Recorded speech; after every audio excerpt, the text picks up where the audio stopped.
Okay, this is going to be part one of a multi-part series on a pit bike project build using a 2015 Piranha Daytona 190.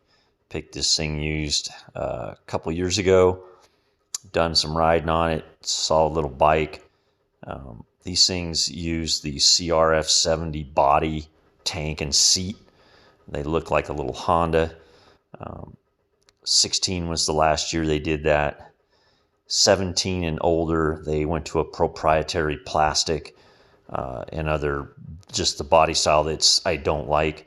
So I wanted to pick up an older one. This thing is going to have a factory HRC theme to it. You'll see here in a little bit some other parts that'll go with it.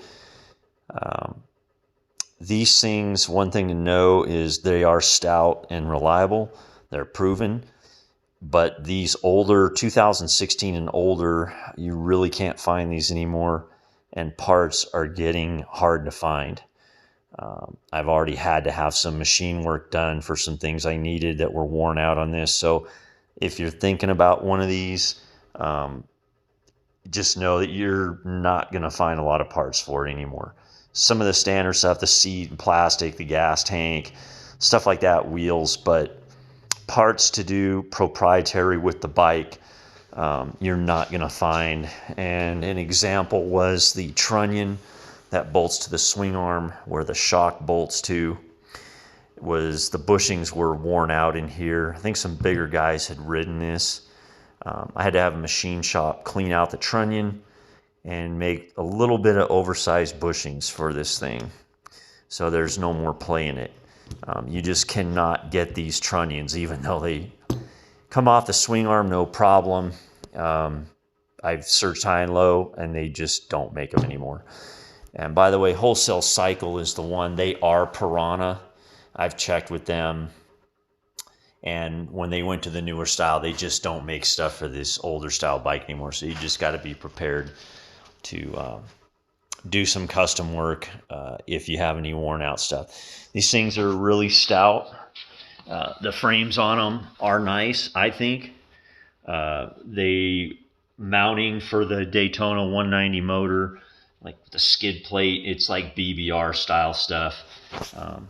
Really stout. This thing has got one of the right upgrades on it, which is the 28 millimeter genuine Kian from Japan carb on it. Obviously, it's got the pro tapers, things like that, that you just want on these things, make them run right. And for bigger guys, it's got a lot of older parts that still are going to come off of it. It's basically, I went ahead and I just got the new seat cover on it. Going to look a lot better.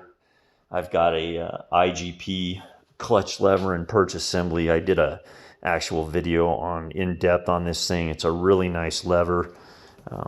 This thing folds up, down, and out. It's got really good adjustability features, and it's just super butter. It's like a factory lever. I've got an IGP ordered for the brake. They make a brake lever now. Some of the parts, so some of the stuff I had done, I've got basically A-kit suspension ready for this thing. I had the Marzocchis done. They're coated. They've got all the cartridges, compression and rebound. And I also had an Elka shock that's made for this bike. So basically, for all intents and purposes, A-kit suspension will be on this thing. It'll make it look really nice. Came with an FMF can on it. It's basically almost new, so I'm going to go with that. You don't see too many of those. The swing arms are billet. They're really stout. So like I said, the frame and swing arm, the major components on here, they really have nice triple clamps on them. I wish X-Trig made some mini clamps for them. I'd put a set on. I have a set of X-Trigs on my KTM, but these are Trick. They look great and they're strong. So we'll stick with those. This thing will be getting wheel upgrades. Going to get KX65 wheel set by SM Pro Wheels with red hubs. and then it'll have galfer rotors and upgraded calipers. That's old plastic. That stuff's going to be replaced. I'm not promoting Muscle Milk. That was on there when I got it. And then it's going to have like new chain. Hopefully Dirt Tricks is going to have me a custom cut sprocket for the new wheel. These things actually come with fairly nice foot pegs. I don't think I'm going to do anything with those for now. I may see if I can find a little bit larger oil cooler for these. The Daytona's put out some heat, but these motors are an absolute beast. This is the 4-speed model. They now make a 5-speed with electric start, but these things, it's kind of hard to explain. You'd have to ride one. The 190 is just an unbelievable motor. So for now, that's most of what's going on at this point. The next phase is going to be when I get the wheel set back and get this thing rolling. One thing I did do was, you can't find dress-up kits for these Daytona 190s. So I went ahead and I had my covers Cerakoted. They came out really nice. They've got the factory Honda kind of gray, gunmetal gray or whatever look that I went for.